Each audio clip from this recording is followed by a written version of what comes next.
Good afternoon, dear students.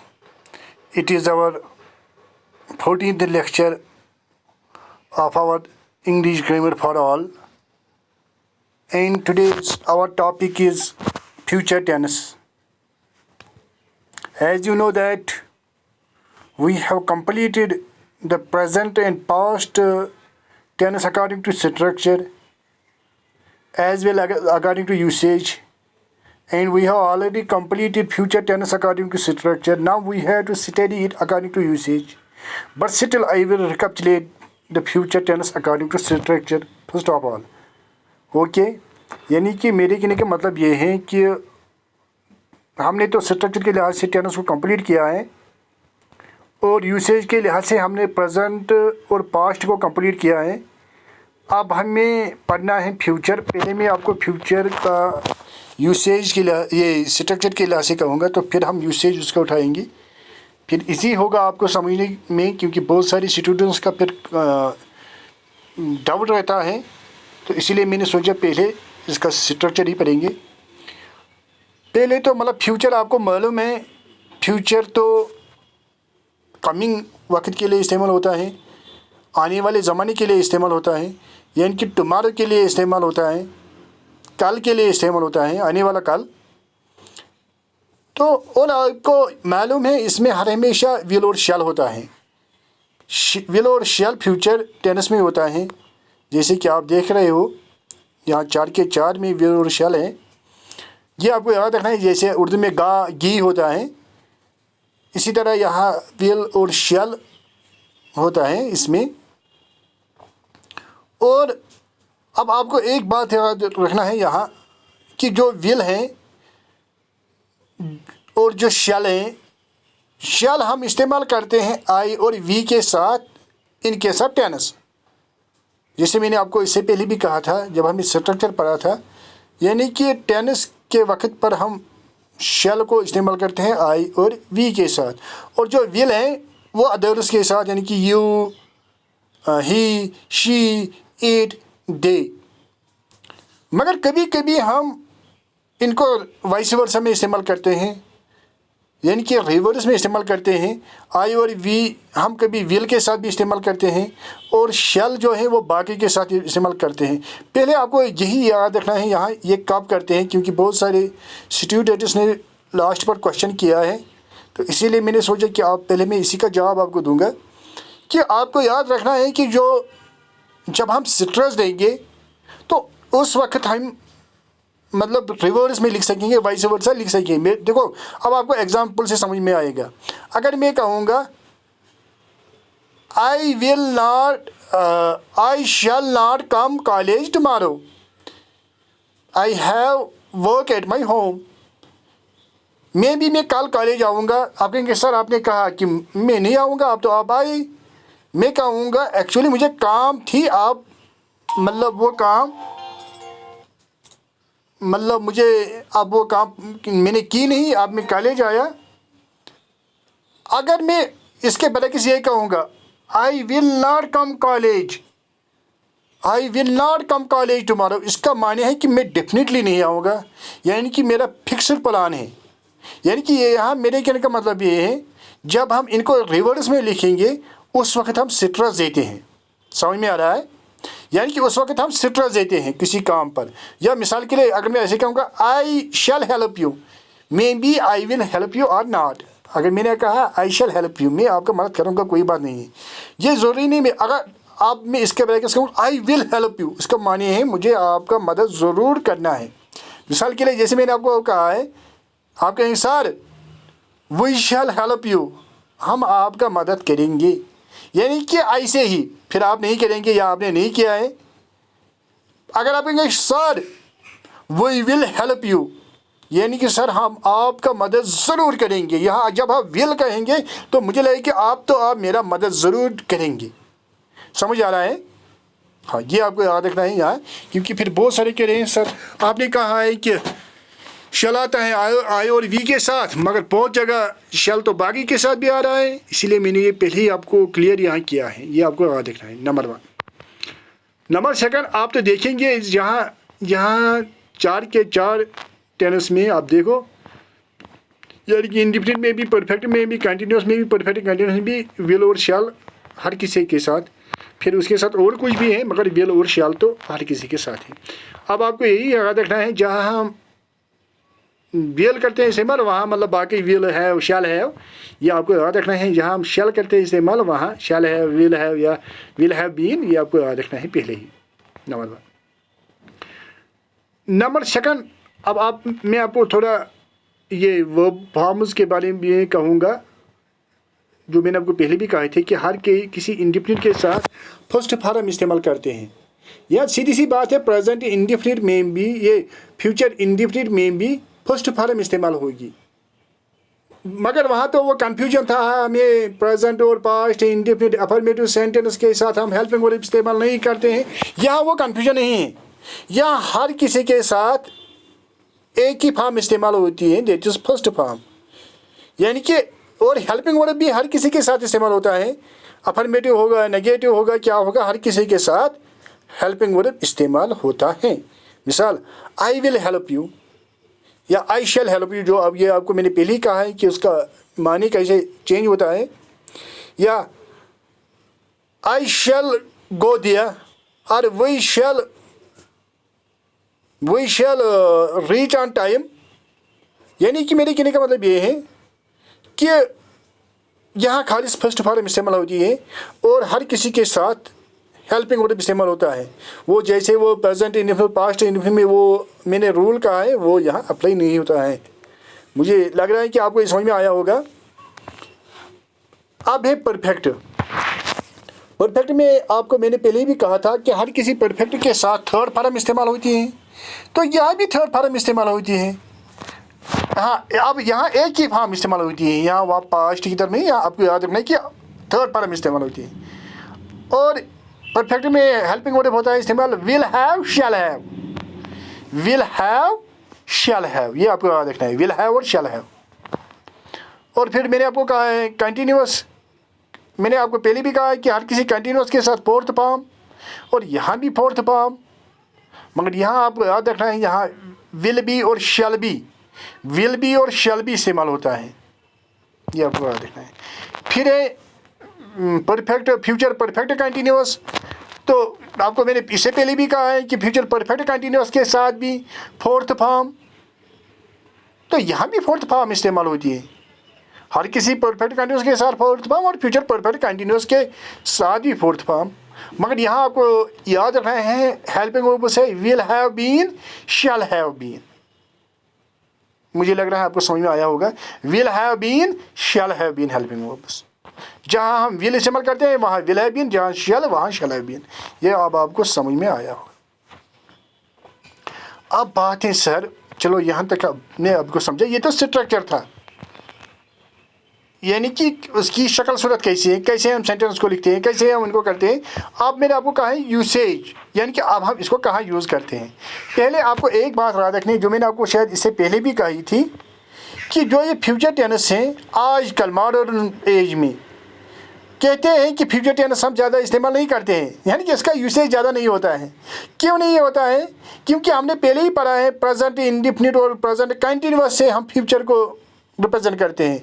जैसे मैंने आपको उसमें कहा है, मिसाल के लिए अगर आपका पर्सनल होगा कोई प्लान फ्यूचर के लिए, आप कहेंगे, आप यूज़ करेंगे प्रेजेंट कंटिन्यूअस। फॉर एग्जाम्पल मैंने वहाँ भी कहा है यही example, I am going to Srinagar tomorrow, I am going to Srinagar tomorrow, यानी कि वो खुद ही दिखा रहा है फ्यूचर। हालांकि वो तो अगर हम स्ट्रक्चरली देखेंगे तो स्ट्रक्चरली वो प्रेजेंट कंटिन्यूअस है, मगर यूसेज के लिहाज से वो फ्यूचर के लिए इस्तेमाल होता है।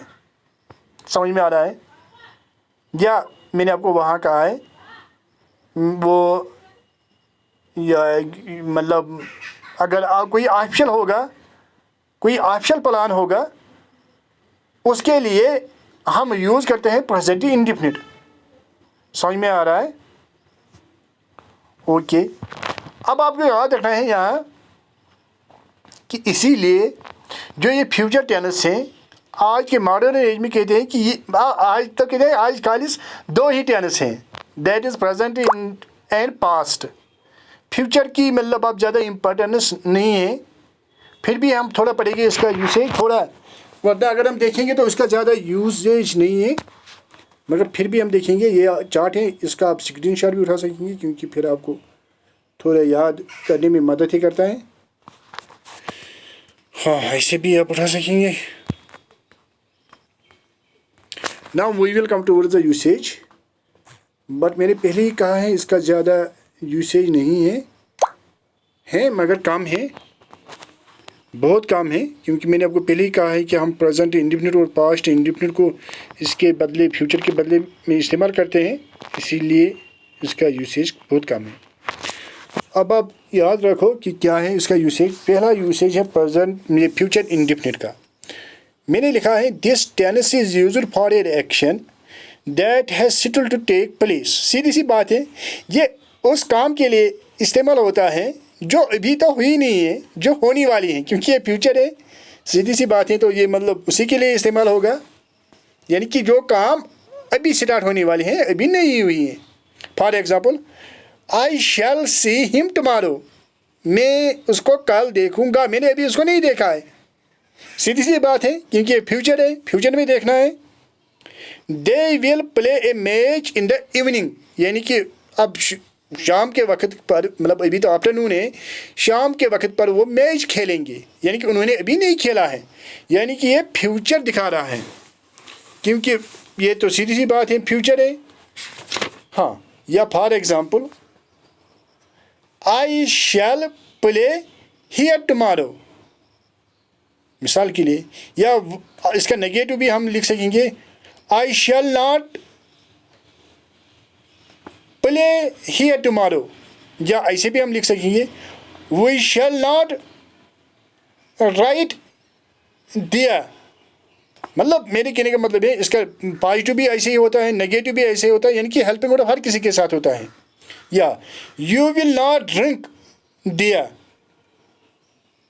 या ही विल नॉट स्किप, यानी कि मेरे कहने का मतलब है विल और शैल हर किसी के साथ इस्तेमाल होता है। या अगर हम इंटरोगेटिव बनाएंगे इसका, यानी कि क्वेश्चन वाले, for example, shall I read tomorrow, shall I visit next day, समझ आ रहा है।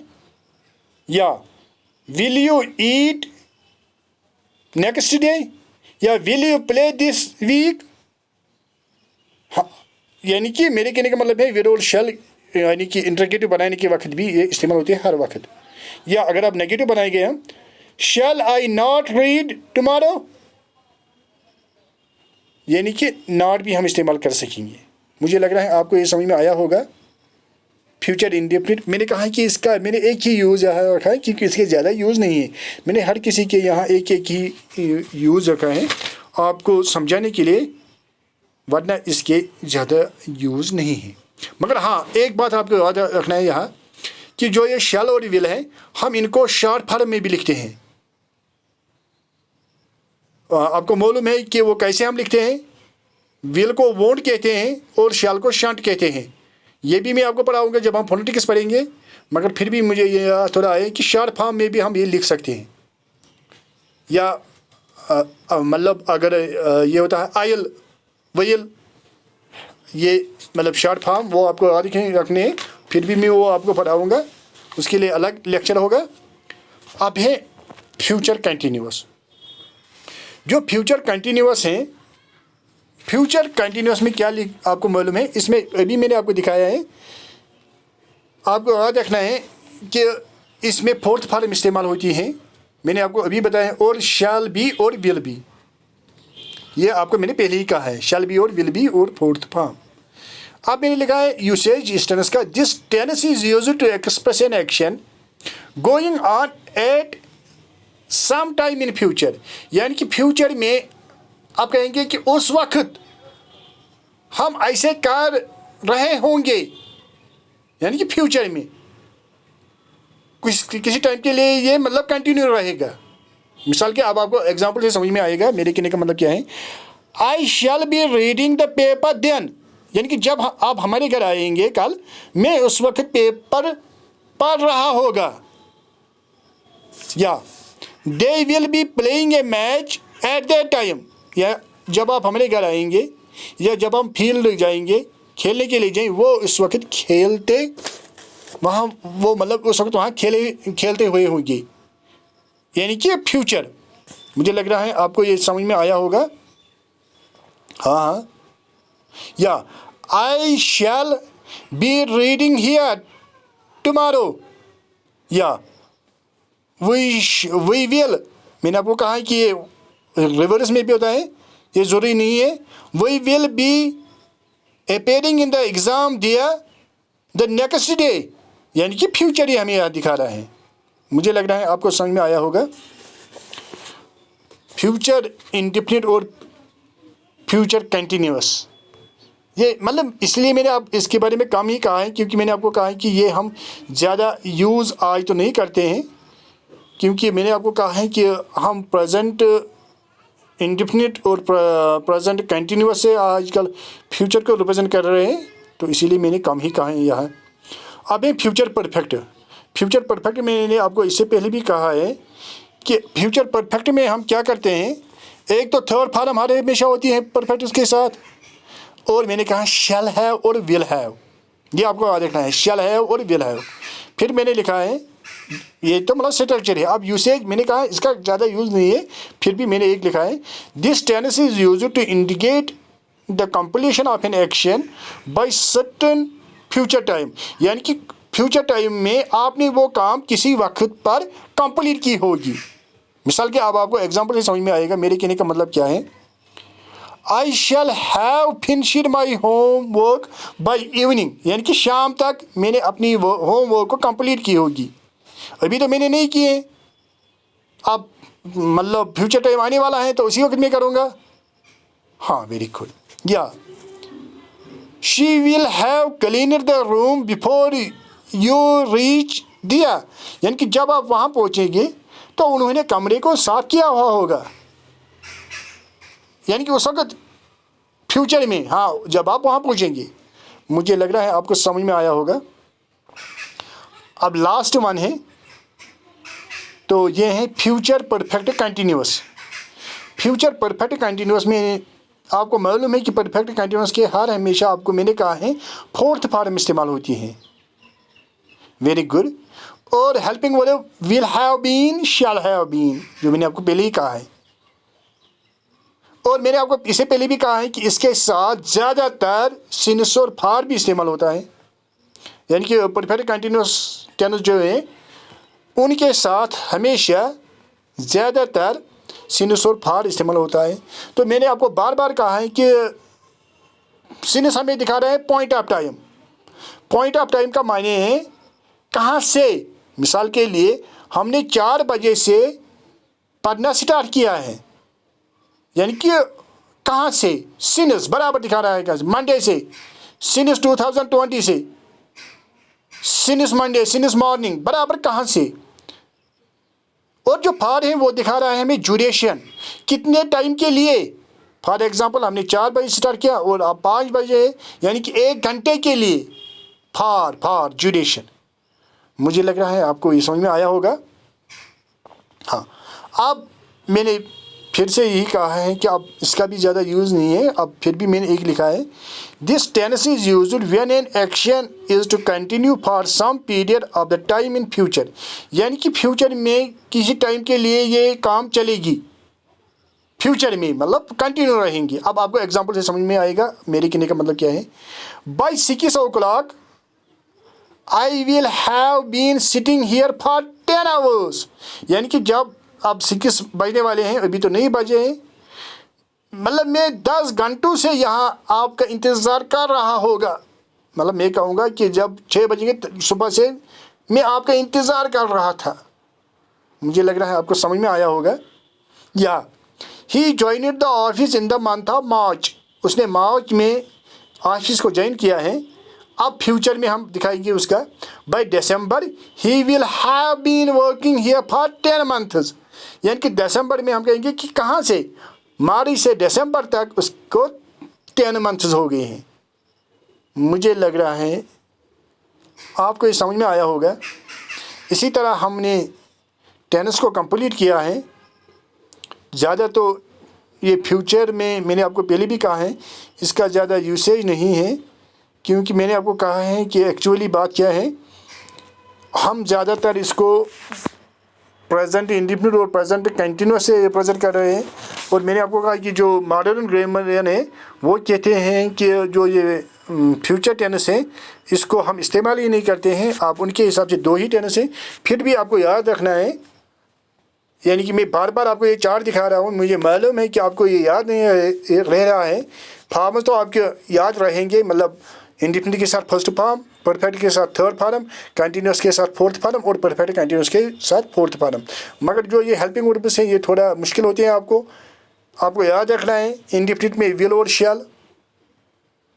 मैंने आपको अभी कहा है कि शैल हम ज़्यादातर इस्तेमाल करते हैं आई और वी के साथ, और जो विल है वो हम बाकी के साथ अदर्स के साथ इस्तेमाल करते हैं। मगर मैंने आपको कहा कि वाइस वर्सा भी हो सकता है जब हम स्ट्रेस देंगे। हाँ ठीक है।